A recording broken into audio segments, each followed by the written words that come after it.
I'm wrestling, do not weep for me. Celebrate what I am. Celebrate what I have been. Celebrate what I represent. And celebrate the many ways I have impacted your life. I will survive this test as I have survived others. I am forever etched into the very fiber of all mankind. The world needs me. Time is on my side. History guarantees me. I am wrestling. Do not wait for me. What's up, everybody? This is Ben Askren. You're listening to episode number 41 of the T-Row Funky Show, joined as always by my outstanding co-host, Tommy Rollins. What's up, Tommy?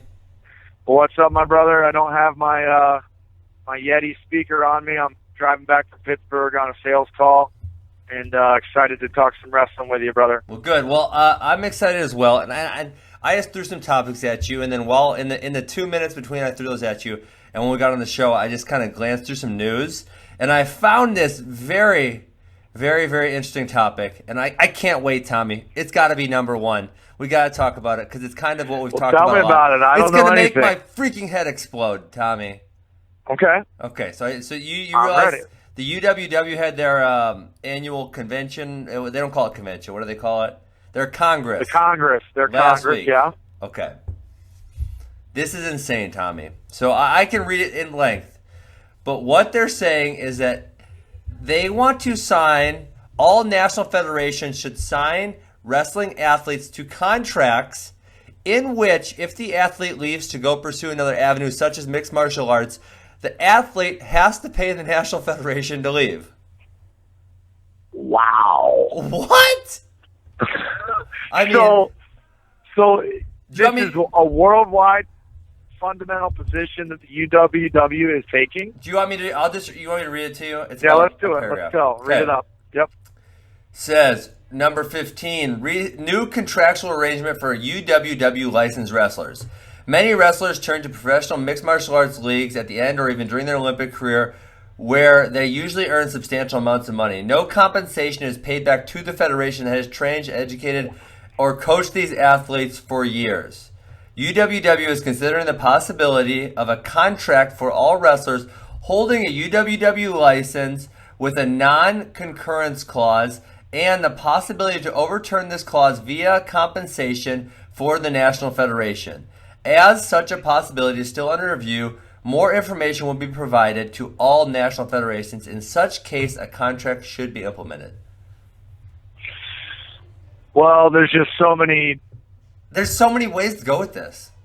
The way I would interpret this, at least initially, is we can all agree that it's fair in theory for a governing body to place contracts on their athletes to not do other things if they're making a very fair and equitable and consistent amount of money. The rub that we have here, and you know, Ben, as well as I do, that every country pays their athletes a different amount, and even the biggest countries probably don't pay their athletes a consistent, fair, and equitable amount of money for what they do. So I just feel like you're strapping down somebody who is still trying to survive, which is counterintuitive to really any business model. Yeah, but why? So I don't understand the UWW as a governing body, why they would have any right to implement something like this. That's my first question. Second of all, like you said, if they're fairly compensated, they're not going anywhere else, right? Right. Which we all know they're not, maybe with the exception of one or two countries, their wrestling athletes are not fairly compensated. I mean, could you imagine USA Wrestling trying to make a few of these guys sign contracts for $1,000 a month? Well, what's amazing to me is we know that wrestling is not a for-profit sport. They can try to be, but we currently don't sustain ourselves. We couldn't support the sport without the outside help of sports committees, other things that keep the sport afloat. Everything is run for the most part, in my opinion, on donated money or outside money from outside of the sport. We don't have an economic model within wrestling that allows us to pay our athletes from the profits. So since we can't do that, even if we're willing to pay them 10, 15, 20 grand, it's never going to amount to an amount that allows them to really build a future for themselves. And so it's just so wrong for us to try to mandate or stipulate that a man or a woman in the sport can't go out while they're a competitive athlete and leverage what they've done or how they're doing it. Or their skill set. Or their skill set and build a future. It's just counterintuitive. If they were making, the NFL is within their rights, in my opinion. NBA, Major League, some soccer, leagues, hockey, you know the drill. I mean, sure, you know 100%. What? At the end of the day, that's a for-profit business entity. They're in the business to make money. They have to protect their assets. Their assets are the athletes. They pay them so much money that it's actually fair and reasonable to request that type of documentation. Sure. So it's not weird. But in our sport, that's just totally bizarre to me. And they're different sports. I mean, I can't say that for sure, but I mean, I'm pretty sure a football contract can't stipulate that you can't also go play baseball, right? A la Deion Sanders in the 90s. I think they're doing that. I think you can do that now, Ben. You can do that now? Yeah, I think you can do that. I actually think it goes so far to say that like you can't ride a motorcycle and stuff like that. If you do that, we can fine you or we can not pay you and stuff like that. Yeah. Interesting. So I mean, and the thing I think this very illustrates the point. UWW, they just don't freaking have a clue, and I don't think they're putting much effort forth to make wrestling a professional avenue for these athletes. Because like Tommy, I always go back to myself. If I could have made a full-time living in wrestling, I never would have left. There's not a freaking chance I would have left. Right. Same here. And and not even get rich. I'm talking about like a decent, healthy, solid living. I would have never left. So this is just like, why are they preventing guys from going to make money? What they should be putting their efforts towards is building 5-10 tournaments where they can pay athletes something, right? Build sponsorships, build tournaments. Did you see the UWW juniors? There was like 42 people in the stands. I think every one of them was a wrestler. Right. It was embarrassing. What's interesting to me, Ben, is that, not interesting, but the question I have is that, to me, if you and I, or you, and then you're telling me what you're telling me is accurate, and this is actually what they're trying to propose, and we're not misunderstanding it, right? If that is in fact the case, what is the argument? Like, how could they not understand what we're saying? So they're saying they're what they're trying to say here. Actually, I'm looking at. I'm on the website that has the full documentation from their Congress. So I'm gonna look it up exactly. But Tommy, I think what they're trying to say is that the national federations are spending so much money preparing these athletes that they're getting robbed if the athletes leave to go do something else. Yes. I'm looking at the thing, the document from the Congress, and it reads just like it was typed where I read it somewhere else. Well, they are putting significant investment dollars into this system. It might not hit the athlete's bank account. I mean, the athlete's bank account is not that much, but the money that they put behind it is, it's not crazy significant, but it's a lot more than what they pay the athletes. Yeah. That being said, if it's not, the athlete should be able to build their future. Yes. If you're not able to build it for them. 100%. And I think that's just like a human right almost, if that makes sense. That's American right? The right to right. How's it go? Oh my God, how am I forgetting this? Liberty, happiness, and the freedom. And life, liberty, and the pursuit of happiness. Thank you. I'm sorry, I'm an idiot. There you go, baby. Yeah. Okay. And so you know what we could, which I also did not include this in the text, but this made me think of it. You saw your boy Kyle Snyder went to the fights the other night, right? I sure did. He went to Cleveland and said he wants to fight. Yeah, and so people read his tweet as, I want to fight UFC, which I thought would be a silly way to phrase that sentence.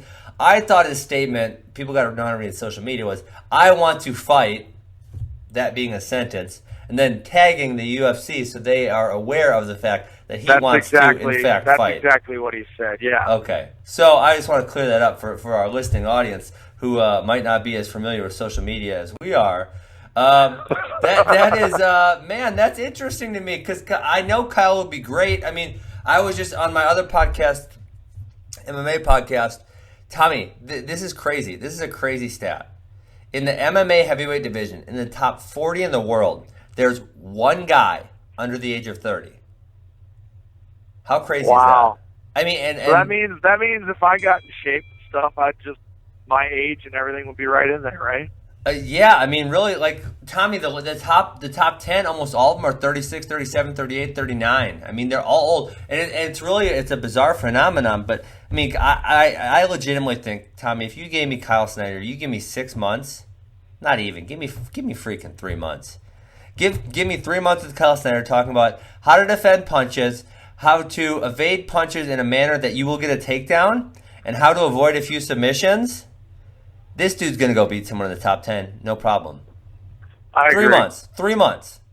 I agree with you. I mean, he's just that good at what he does. Now, yeah, and then you got 3 or 4 where it gets interesting. But yeah, I would agree with that. Yeah. So, but not okay. Now, realistically, you give him a year to train. I don't know if there's a person on the planet that can beat up Kyle Snyder with a year of training. I mean, wow. He's that good. He's that good. Well, why can we doubt him anymore? We've seen what he's done in the last 2 years. So why do you think it's so bad that I lost to him in a workout last fall and you keep rubbing me for it, man? Hey, remember that time you got your butt you're kicked by Kyle Snyder? You're saying he could be the fattest man on the planet within a year, and you keep nailing me with he beat me in a wrestling Tommy, practice in October. I know you forgot this, but you were a pretty damn good wrestler. So I know, but I'm saying you're saying this guy's a world Olympic champion, and he win the UFC in a year, and you keep just banging me up for losing to him in a wrestling practice. Hey, you brought it up this time, not me. So, hey, I want to ask you this question, because I think he's your age, but maybe I'm off by a year or two. So the heavyweight champion of the entire world is, in fact, from Ohio, wrestled for the Ohio correct. Bobcats. Did you ever? No, he wrestled for Cleveland State. Oh, you're right. I'm sorry. He wrestled for Cleveland State. So Stipe Miocic defended his title in Cleveland, which was the fight, and the Cleveland crowd was freaking fantastic, Tommy. I mean, they were into it. It was awesome. The fact that people said that it was better than the crowd in Dublin, Ireland, is amazing to me. Yeah, they said. I mean, I was watching it. It was the crowd was they were into it, man. They loved it. The heavyweight fight was awesome. So, did you ever wrestle Stipe or no? Yeah, I'm a year older than Stipe, and we wrestled in high school. I was a senior, he was a junior. He went to East Lake North High School, and we wrestled in the either the quarterfinals or semifinals of a very prestigious tournament in Ohio, not in the country, called the Top Gun Tournament. Yeah, I've heard of it. Yeah, and we wrestled. I spanked him pretty good. Tommy Rowlands, by default, what do they call that through osmosis? Something like that. Heavyweight champion of the world. Well, transitive theory. Transitive, that's what I was trying to think. Transitive theory, I can win the UFC, which means that Kyle Snyder would dominate. Okay, so how much does the Ohio RTC and USA Wrestling need to kick in so Kyle Snyder never has to consider fighting in his life? I don't know what the governing body does, but this guy is... They got to do something. I mean, listen, he's going to be the face of wrestling for the next decade. Yeah, I mean, they should kick in something. I mean, the RTC is going to pay him a lot just to say that he trains in Columbus. So, I mean, I feel like I'm assuming that. And so, I don't know if they need to do much more than what they're willing to do to keep him training in Columbus at Ohio State. I would say that would possibly fall on the shoulders of USA Wrestling, and that's a significant investment. But the guy's going to be 22 years old when he graduates in March of 2018, and he's got 10 years on the circuit if we keep him focused exclusively. I don't know, man. I mean, if you really, what's that? Go ahead. What were we just finish with? No, I just think, this guy's going to, even without extra money, he's probably going to make well over $200,000 for 10 years. That's $2 million that I feel like he would make. Well, he can make a lot more than that in fighting, obviously. And not only can he, I obviously think he would. Right. But so I think what you have to consider then is that there's just a special vibe. Snyder could make a lot more than 200 wrestling. I mean, it Sure, could sure, and sure, should, sure. if in the event that he is the Wins best the in the world. world, Yeah. which is what he would need to be in the UFC to make those millions. If he's the best in the world in wrestling for that long, I would say that it's a lot more than 200 a year. But who knows? Yeah, I mean, and the other thing that I think is it's kind of X factor, and it's probably why he felt this on Saturday night, because from my understanding, before he went into the fight, he had no interest in fighting. Then he watched the fight and he's like, I want to do that shit. And so there's just something about being in that crowd, and it's electric, and there's 15,000 fans. And Tommy, you get that at NCAAs, but you don't get that very many times in wrestling, and probably never in international wrestling. You don't get that feeling. And someone like Kyle, who's a super successful, thrives on pressure. You love that feeling. You love it. And so I could see him wanting that too. I want to do it, but my prediction is not my prediction, but I could see him never actually going to fighting. Sure, if people step up. Right. So hopefully, maybe that's what he's doing. Well, that wouldn't be a stupid move on his part. That'd be a very smart move. But listen, what UWW should be focused on, like I said, is building a handful of spectator-friendly tournaments in the hottest spots in the world that they can sell advertisements to, that they can sell live streaming to, right? Because live streaming has become so popular. It's not like you need a TV deal. You need Flow Wrestling to cover it. Right. Get thousands of subscriptions from Iran and Russia and Azerbaijan and all these countries, and you got a lucrative business model right there, right? So no doubt. I mean, it's not that easy, but the initiative and the focus and the just the genuine desire to try to do that should be visible, you would think, in the wrestling culture. Yeah, you would think, but that to me it doesn't appear that they're trying at all.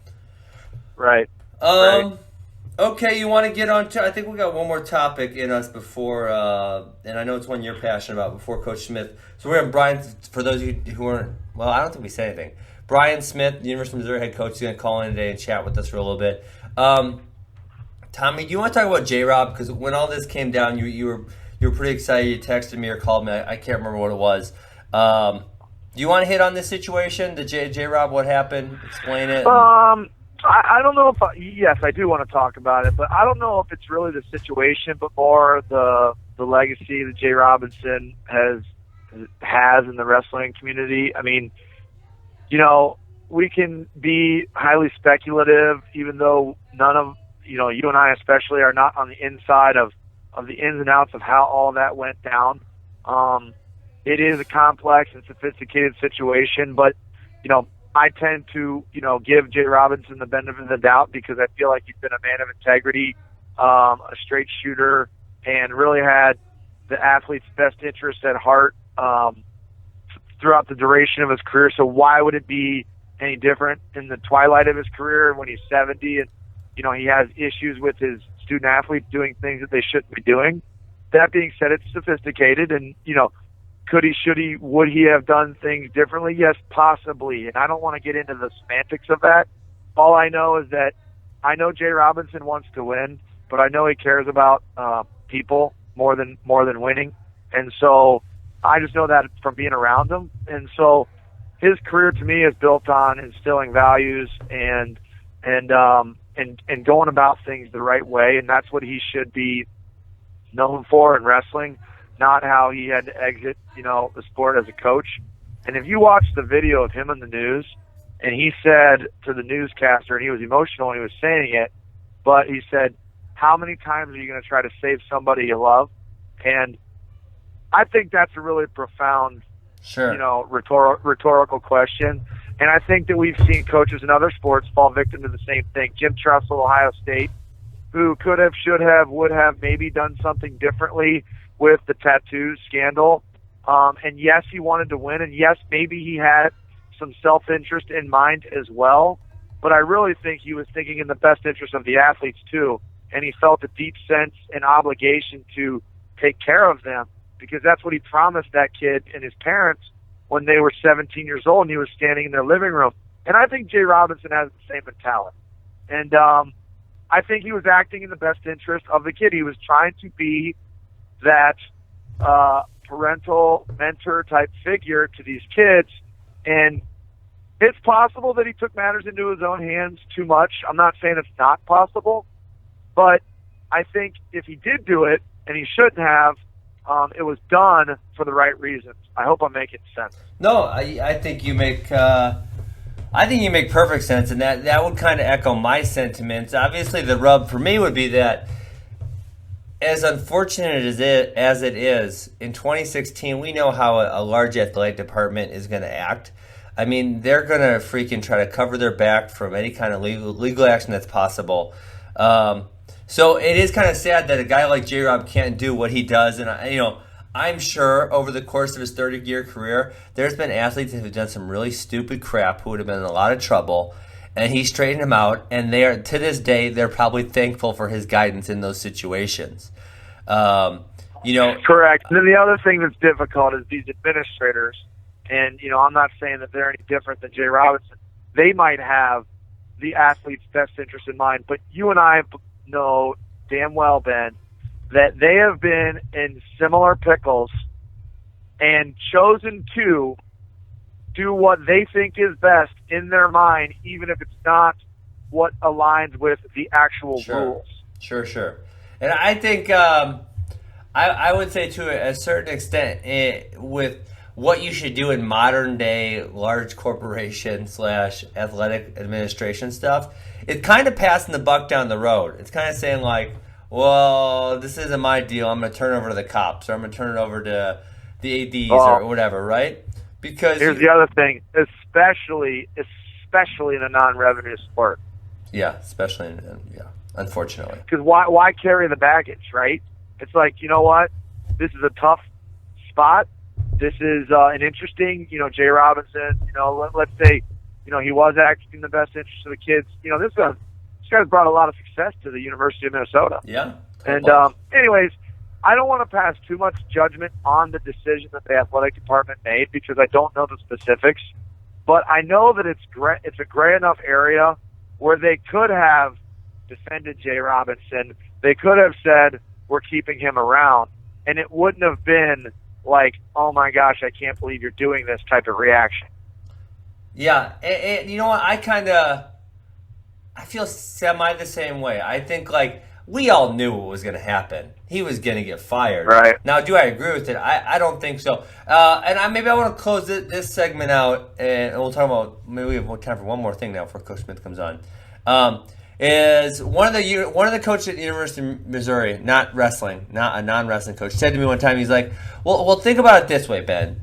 You got 500 18 through 22-year-olds who have high risk-taking behavior, and then on top of that, they're athletes, so they probably have further risk-taking behavior than more of the other 18 to 22-year-olds. And on top of that, they are very disciplined. They have to work hard. They go to practice, double what any other student on this university is. Do you think they're not going to make some bad decisions sometimes?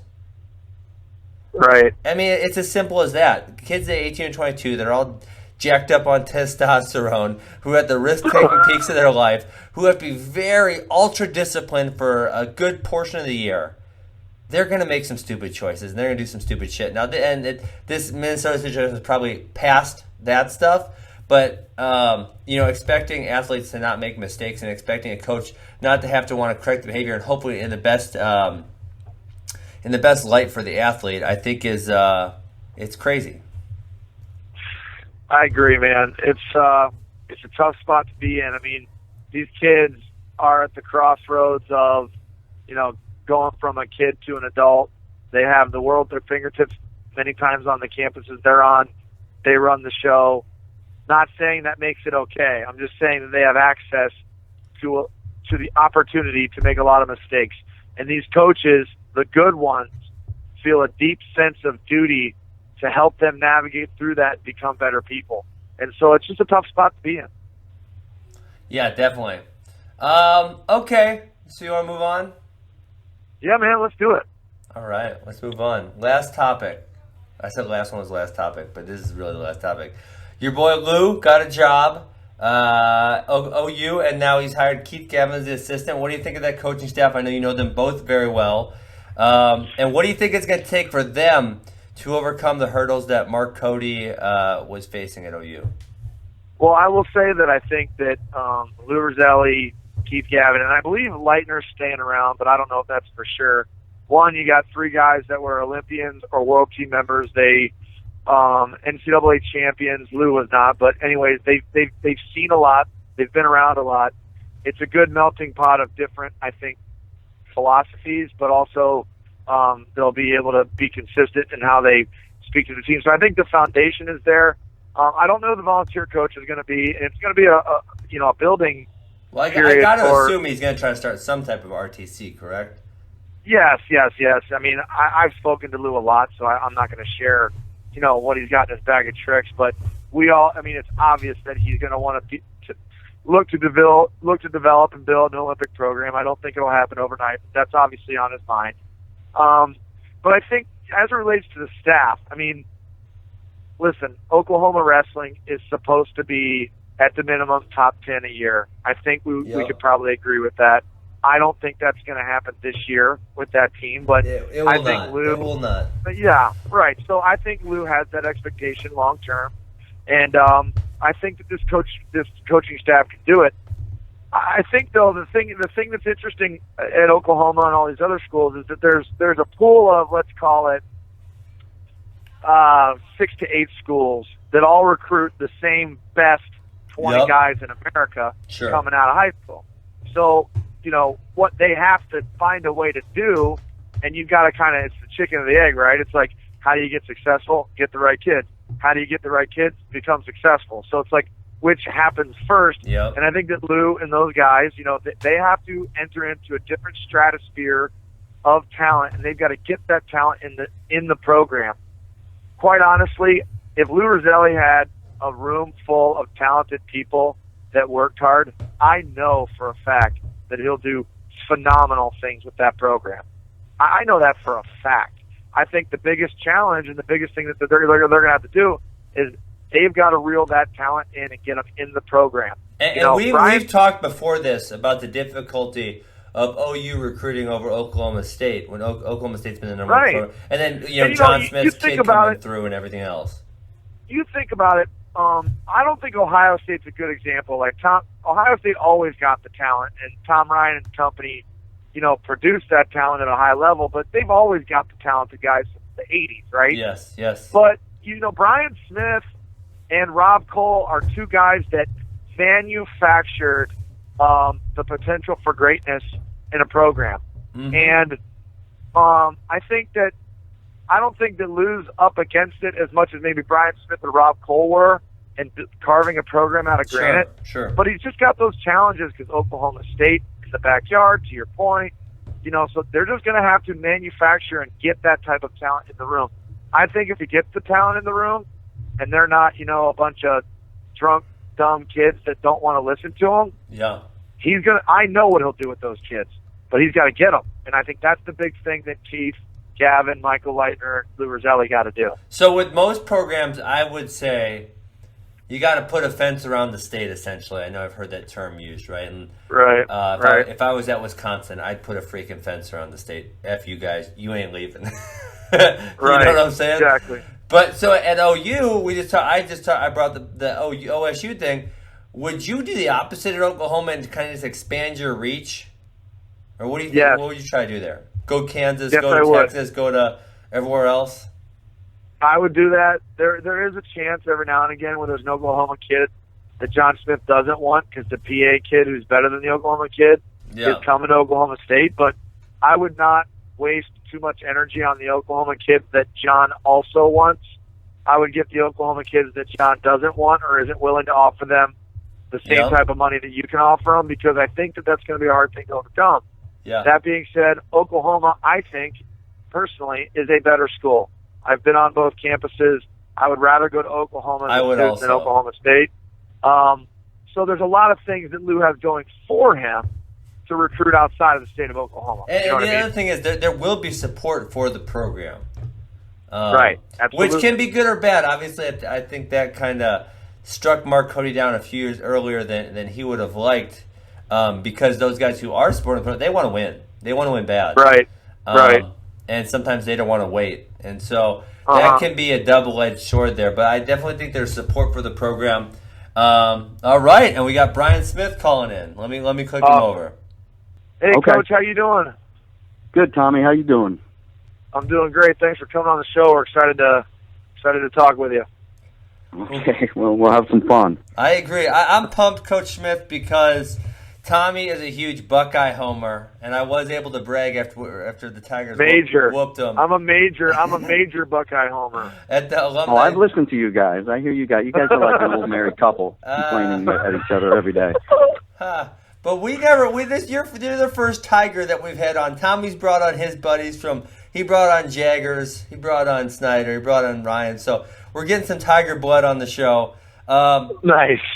I think we'll start off with you, and I'll let you take as long as you want to answer this. But we were talking about Lou Rosselli and how he's going to have to get started at OU. And obviously Tommy talked about you and Rob Cole are two guys who have been really known to take guys, and I could, I know the Tiger lineup, so I could name them. Take guys who weren't blue chip recruits, who were maybe even walk-ons, and make them not only starters but All-Americans and national champions. So what do you think it is about the program or your style or whatever it takes to get those guys from one place to the other? I think it just, when people ask why is the program successful, it's two words. It's TigerStyle. And it's not just a word we put on the wall. It's a lifestyle we have, an expectation that everybody's going to live from and believe in.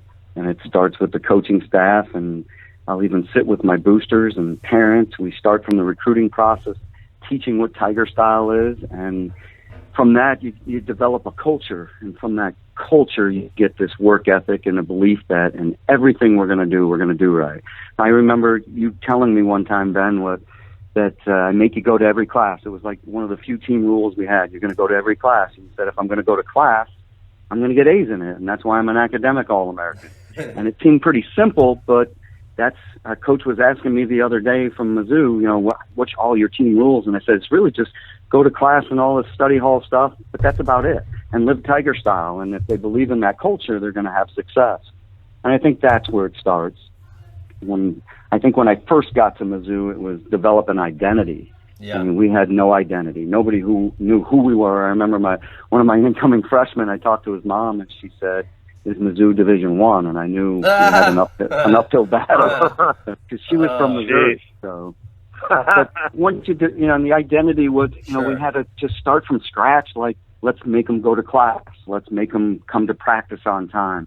We couldn't win battles in the Big 12 that year. I knew that, but we had to develop that culture, that identity, that we're going to start doing the little things right and putting the extra time in and believing in the process. And once you get them to believe in the process, then you learn to compete. And I remember that fourth year that we had a lot of guys coming off redshirt, like Taron Woodley and Jeremy Spates, and kids that have been in the program for a couple of years, but started from scratch with the program. And we pulled off that first win against Illinois. And I remember saying, man, now we're learning to compete. And we're starting to win a little bit. And I think we won 18 duels that year in the fourth year. But, we didn't have our best NCAAs. And it's a process that learning to win and win consistently is not easy. And we continued and got better and better. And then, of course, you saw what was going on when you came in as the recruit. And I remember people recruiting against us saying, they've never had a national champ. They've never had Olympians. They've never had, conference champions, all those things. And I remember that saying to my coaches that may work for us because I think Ben has that kind of personality that wants to do those things, wants to be the first and be that, pave the path for that and be that first guy. And that's how we got you. I really believe that we sold you on, come be the first, let's build this program together, and you bought into it. And I remember going into that gym in Hazelwood Central, and even though you lost your first college duel, it was a crazy match in overtime with Pendleton, but we beat Oklahoma State that night. And old men hugging me and crying and saying, I thought I'd never see that in my life. Us beating, we were 0-60. We were 0-60 versus Okie State at the time. So but that's a process. And then where we're at right now is, keep not letting the culture think that you can just walk on the mat and win. that it still Right. takes that same work ethic. I tell people I haven't really changed the coach that I have. I really have, but I haven't. It's still those core values that we're going to do things the right way. We're going to believe in TigerStyle. Obviously, we have more talent than we had in years past, but it's still, you're going to do the little things right, that we're going to believe in the process and do the, show up and stay after and do the drills, the extra drills that make you better. Go to class and instead of getting a C, get a B. And our team's really competitive. Nice. So that's Absolutely. one of the things. I recruit kids when I talk to them that are really, really competitive, not just on the mat, but just when I talk to them, or if we bring them in on a visit and they're playing dodgeball with our guys, they're diving into walls and, sacrificing their body to win a dodgeball game or a kickball game. I love that. And I know if they'll do that kind of stuff in that type of atmosphere, then they'll do it on the mat and they'll do it in school. They'll just be kids that, man, I got to get a better grade than so-and-so. My roommate's got a B. I got to get an A. And when you get a culture like that, they want to succeed together. So that was kind of long-winded. I'm sorry. But That's all right. I knew you were going to provide us Hey, some Coach, really good answers. I got a question for you, Coach, in relation to the comment you made. Tommy, let me interrupt real quick. Is this Okay. is the question, did in fact one of our bench yell that Quartz's hand was a donut? No, that's not the question. Okay. But anyways, that is a good story, though, Ben, and you told it 4 times on our podcast. So, there's number 5. But anyways, Coach, I wanted to ask you because I could tell that, you do live the lifestyle that you just, kind of preached the last 5 minutes. When did you feel like at Missouri, because I'm sure right when you got there, you didn't feel like, hey, the program is kind of running on its own. When did you really feel like you had a culture that was in place, and it wasn't about building a culture, it was about maintaining a culture? Yeah, that's a really good question. I remember, in the first year we got a new AD, and he was asking, why do we have wrestling? And that was Mike Alden, who ended up being a close friend of mine and helped our program out tremendously. I mean, he's still one of the best ADs out there, even though he's retired now and teaching as a professor. But I had him for 17 years. But they were actually contemplating, why do we need wrestling here? So I knew it was important. His third year, he came to me and said, basically, I was going to be fired if we didn't win after the third year, that 4th year. And I knew I had the right kids. I knew we were doing the right things in the classroom. Things were changing. The culture was changing. So that dual meet at Illinois wasn't just a big win for the program. It was a big win for my family. So we didn't have to move because we went on to beat Big Ten schools that year. And then I knew, hey, we're rolling now. And then a few years later, we're taking third. But it's not easy. And it was getting kids to buy in. And, I've had to dismiss kids that were high-level kids, all-American type kids. And it's, you have to kind of stick to your values. You have to stick to what you believe in, and the kids have to buy into it. And if they don't buy into it, keeping them in the program isn't going to help you. It's only going to hurt your program. So, and also the type of kids you're recruiting. You've got to really look at the type of kids you're recruiting and say, do I really need that? Or this kid may not be at that level, but this kid's going to fit in with our culture. And I was actually discussing this with the recruiting coordinator from football the other day. We ate lunch together, and I said, I haven't gotten all the blue chips all the time. I've gotten some really good ones, but I haven't gotten the best, some of the ones in high school I thought as the best. Well, Von Mays was really a walk-on at Missouri. Yeah. I mean, Coach Smith, not to interrupt, but when you think about your team right now, Barlow was not super highly recruited. Matt Manley was not highly recruited. Lamont Mays was not highly recruited. I think Daniel Lewis and LaValle were a little higher profile, and same with Miklas and J'den would be the only blue chip, I would say, out of the whole bunch, right? Probably, when you say real big-time blue chip. And we got J'den to commit really early because I knew it would be a battle. Yeah. And then everybody jumped on him, and we had to re-recruit him and make sure he was going to stay home. But the toughest battle I had with J'den was the Olympic Training Center. They were really trying to get him to go out there. Yeah. And I told him, hey, come here. You'll win national titles. You'll make the Olympic team. And I remember when he made it, telling his mom, I said, see, it wasn't a recruiting line. It's the truth. That's great. Nice. No, it's hard to maintain that culture. It really is. And developing kids. But I really believe in today's, clubs like you're running, Ben, and you have the Pearlers and the Ironmans, and there's clubs all over the country now that there are so many good kids that yes, there's going to be kids highly ranked coming out and they're going to get that ranking. But there's some kids at 17, 18 years old that are still developing mentally, physically, that if they get in the right process and the right culture, they can beat some of those kids years later. And I mean, Drake Hottishole is a perfect example of that. He was really unknown to the country, but when I watched him wrestle in high school, and he was still a young kid, and he was wrestling 160 upper weight just for the heck of it, because he was bored of beating kids at 45 and 52, and he won the state, but it was, you know, he had closer matches because he was up a couple weights. There's a kid that just loved to wrestle hard, and I said, man, this kid just lives it. And so if you can find that kid, and because there's a lot of distractions, you guys know this, there's a lot of things that can go wrong in college.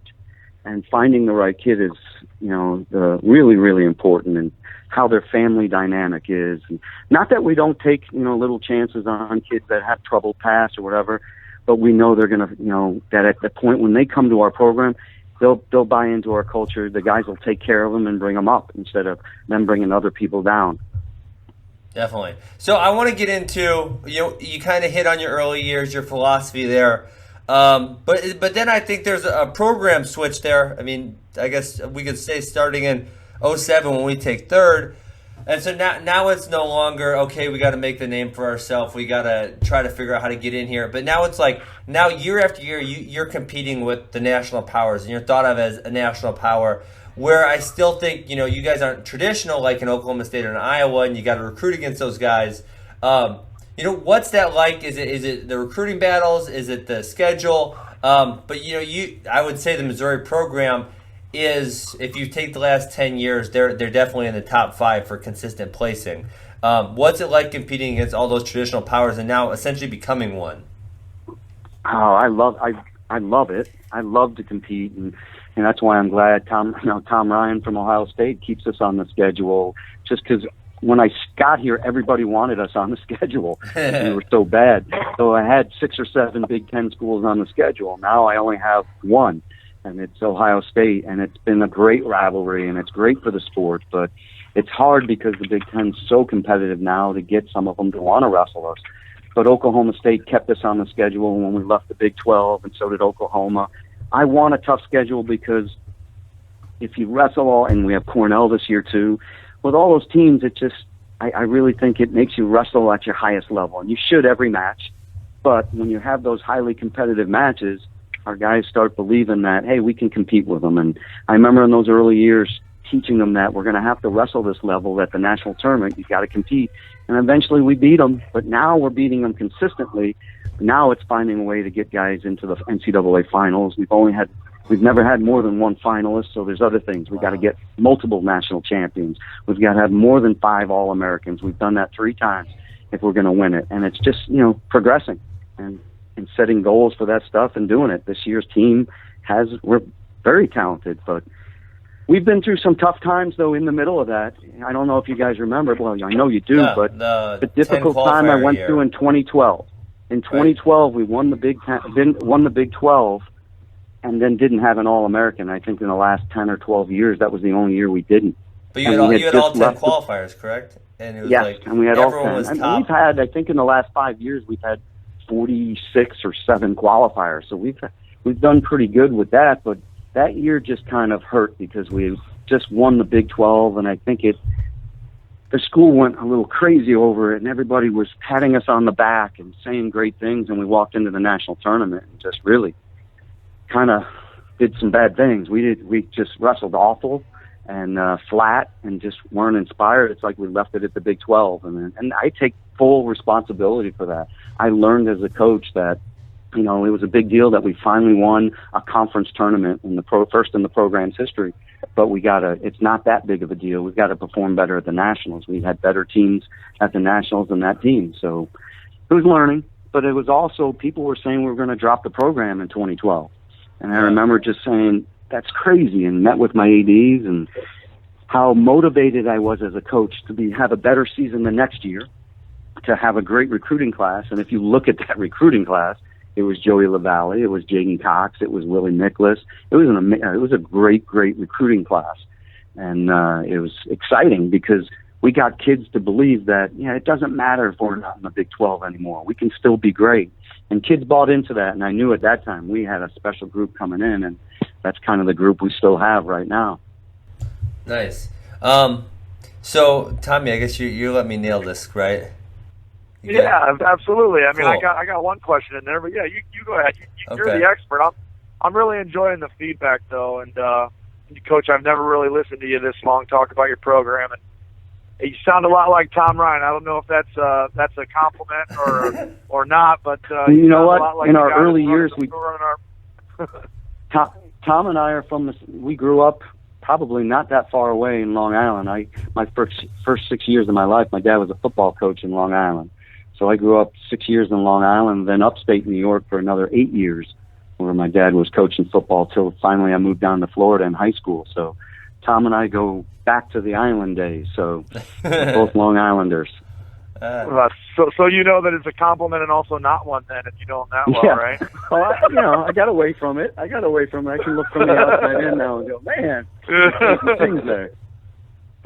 Yeah, but Ben, go ahead, man. Sure. Rock on. So I guess the next question would be about this year's team, and you kind of already mentioned it's a special group. Obviously, they did really well last year, but we had the group in 2007 where we made the run, and then in 2015 you guys made another run really deep. You had number one ranking for a while. You won the national duels. How does this group feel compared to those groups? Because I know with my group in 07, and I know you told me the same thing about 15. Is there was just a special bond between the athletes and a certain feel you had in the room? Is that feel there? Obviously, NCAAs is in St. Louis in March. This is a team I'm assuming you think is going to make a run for it, right? Without a doubt. The last few years we felt that, but this team definitely has some, quality coming back, guys that can score a lot of points. With, you start with J'den, and J'den even said it.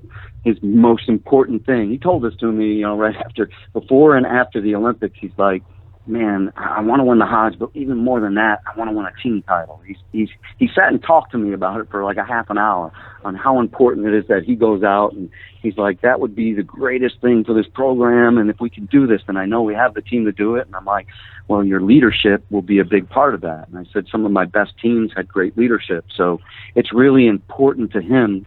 He of course wants to win his third national title. I'm not making that like it's a lesser thing, but how driven he is to win the national title this year as a team. And, and he knows that, a couple of years ago when he was a sophomore, he lost at the Nationals, and it hurt the team. And he talks to me about that and how hurt he is about that he maybe didn't help the team as much. And I said, it's not that. It's you had a bad day. You wrestled consistent the whole year, and you lost to Kyle Snyder in the semi. So when you look back, it was two Olympic medalists going at it in the semi. So, right. But it's just nice to see how driven he is. And then you have the other leadership with, you have LaVon Mays, and you have some other guys that have been in the program a long time. And we got to redshirt Joey LaValle last year, and he's really grown up a ton since then. And his work ethic has completely changed, just where he's not just working hard, he's working at becoming a better wrestler, and there's reasons. There's a reason for what he's doing in every practice. I watched him yesterday, and he was showing somebody something. He was talking, and I went over and listened, and the stuff he was teaching the kid and showing him what he does, and it's why he does it. And I was just like, wow, he's really figuring out the sport. And when you become a student of the sport, you become better at the sport. And I know that redshirt year really helped him. And then you got Barlow McGee, who comes in every week, and we watch hours of film together just to sit and watch film of him. And that makes it fun. I mean, I get excited talking about it, because when you have athletes like that aren't just here to just come to practice, but they're having fun learning the sport, it makes what I'm doing, this is what, my 26th or 27th year, it makes it fun. And it makes you want to get in the room, and outside the room, they have a lot of fun. We had a sleepover at my house. There were 50 people at the house. Yeah, it's crazy. But we had a great time. Hey, I was thinking about that Barlow match. Just last night I was thinking about it, and I kind of I started pacing in my driveway because I became enraged. But the All-American match where he takes the guy down, and then they say he grabbed the knee brace, but the knee brace is encompassing the whole knee, so it's like, how would you grab it without grabbing that? It's an impossibility. But I mean that should be your fifth All-American coming back, right? I mean that's just how mad were you? If I'm mad in September in the driveway, and you can't control those calls, as you know, so you can be upset at the call, but obviously I can't talk about a bad call. So it's just one of those things. We were actually sitting and watching film today and watched it, and I'm like, you know what I told him? You should have got another takedown. Yeah. So and he agreed. He said, I know. I said, if you got to the leg that easy when you pushed the pace, you should have got it in the first period and the second period, and it shouldn't have gotten to that point. So that's how you have to. My mom used to yell at me that way. If I would complain about a ref, she said, you can't cry about the refs. You know that. But I'm a I don't let your father commentator do now, that so with I football. can complain. You can complain. I know you can. You and Tommy can fight about things. So how high are the expectations on? And see, this is another guy where like it's hard for me not to consider him a big name recruit. But as far as the country's gone, I think he's kind of went slightly under the radar. His name is now J'den Ironman. It was J'den Clayton. Yeah. 4-time Missouri State champion. Yeah. Mike is his stepfather. Mike, who coaches J'den Cox. What are your expectations of him? How hard is he working? How good is he, even though he's kind of under the radar right now? Yeah, he's good. He's really good. I mean, his only loss at 33 last year was to Zane Richards. So, I mean, what was the score of that, Coach? It was 4 or 5 point match in the Reno semis, but I mean, like, he's beaten 3 or 4 guys that are ranked right now, and somehow they don't have him in that first ranking I saw. But he's good. He's good. There's no secret to him. I think other coaches know he's coming out. Mm-hmm. So I watch him in the room right now and seeing, that I have guys trying to make the team at other weights than where he's at. You know that the kid's tough. So he's the real deal. The great thing about it is he wrestles with such a great feel that you will be in a cradle somewhere in a match. He's going to cradle people up. He rides the boots. I mean, there's no secret to this. That he's got a great feel for things of putting people on their back, and you understand this, Ben. You know that he just has that feel. I've seen him with people, on his leg and guys in the room wanting to punch the wall because they're like, I thought I had a takedown. Next thing I know, I'm taken down, and he's just comfortable. But he puts himself in those situations and wrestles from those situations all the time in the room. So it's not like he just gets there by accident. He's comfortable there. Definitely. So, Tommy, I don't know if you watched this, but I just got around to watching the first episode of the J'den Cox video last night on Flow. Coach Smith, did you watch it yet? I'm really excited to watch it, but I have not seen it yet, Ben. Did you watch it, Coach Smith? Yes. Okay, well, you did. I mean, I saw it ahead of time. 25-minute longer trailer of it that they sent me, just to kind of the breakdown of what it's going to. So I know, and they were filming it here, so I knew that they were covering, and Mark Bader and I talked about it. So sure. So I know what's in it. He kind of opens up. I mean, there's stuff on there that obviously I didn't know, as close as I am to the program. But he really kind of opens himself up in that, and I've never seen him open himself up like that before. From what I see, he's kind of been a little shyer. Even in regular media obligations, a little more shy before. What was that like for him to open himself up, kind of? I think part of it is he's healing, and that's part of the healing process, that you can talk more about some of the bad things that have happened in your past, and he knows that if he's going to be a happy person and a person that can make it in everything he does, which he does on the outside, but he would struggle. There was lots of struggles where we've sat in the office many a time where he's just crushed and down in the dumps and things, and we've gotten him through things, and I know Mike and his family, so a lot of people don't get to see that, and we don't want people to see that side of him, but for him to come out like that, I look at it that I don't know if I know I probably couldn't have done that, what he came out and brought out to the public, but I think it's showing his maturity, it's showing that he's healing, and that he's moving forward in life, and I think that just should be, to me, it shows that, man, with him getting even more mature and coming out with that he's more secure with himself, and that it's only going to make him better. He's already a great person, but now it's just making him where he's going to have more confidence. He's getting past the bad things that have happened to him, and now it's going to make him a stronger person. Definitely. Yeah, I thought that was just an awesome piece. Obviously, there's more to come from Flo. I want to say that he's in episode 2 and episode 3. But it was an awesome piece. I know the next pieces are going to focus more on his future, the last title, and then obviously the Olympic run. How was So we heard. Let's go from the inside. So compare Beijing, because you were there obviously, and then Rio, because people were saying Rio was going to be rough. Was it as rough as people were saying it was going to be? No. Really? No. And, easy. And they were saying all these bad things about Beijing, and it was beautiful, the Olympics, and Rio was. There was no really. We didn't experience any problems except the cab driver tried to overcharge us at the end. And we can thank our manipulative media for that. I had the same reaction in 2007 when I went there for the Pan Am Games, Coach Smith. And you know what? If you go to the wrong part of New York City, you're going to get taken out too. But if you stay in the right parts, it's a great experience. I just hate how our media just sensationalizes those types of stories.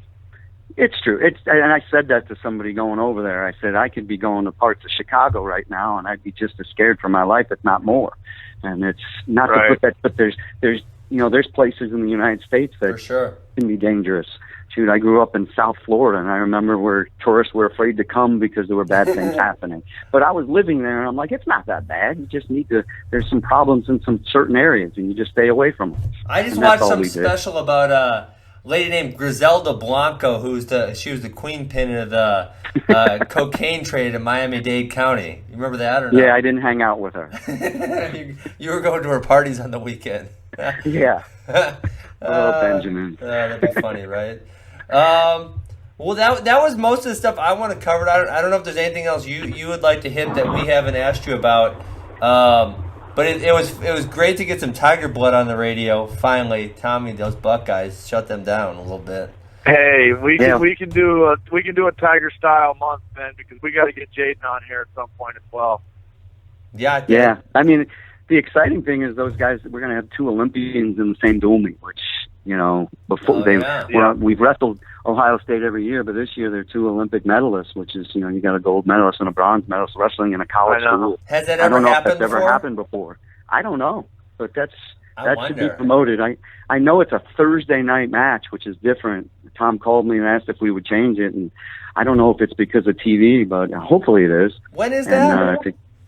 It's Thursday, December 8th, I think. I think it's December 8th. If I'm not fighting, Tommy, I might fly in.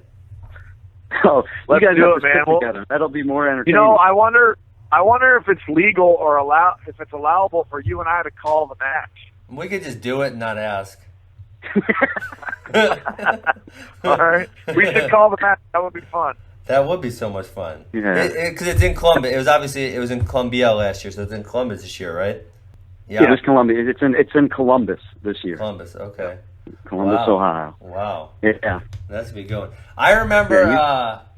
I think we've beat them every time in Columbus. I remember the one time we faced them right before the Michigan-Ohio State football game, and Tommy, don't say it. We kind of kicked your butt a little bit. I just remember I was going to say.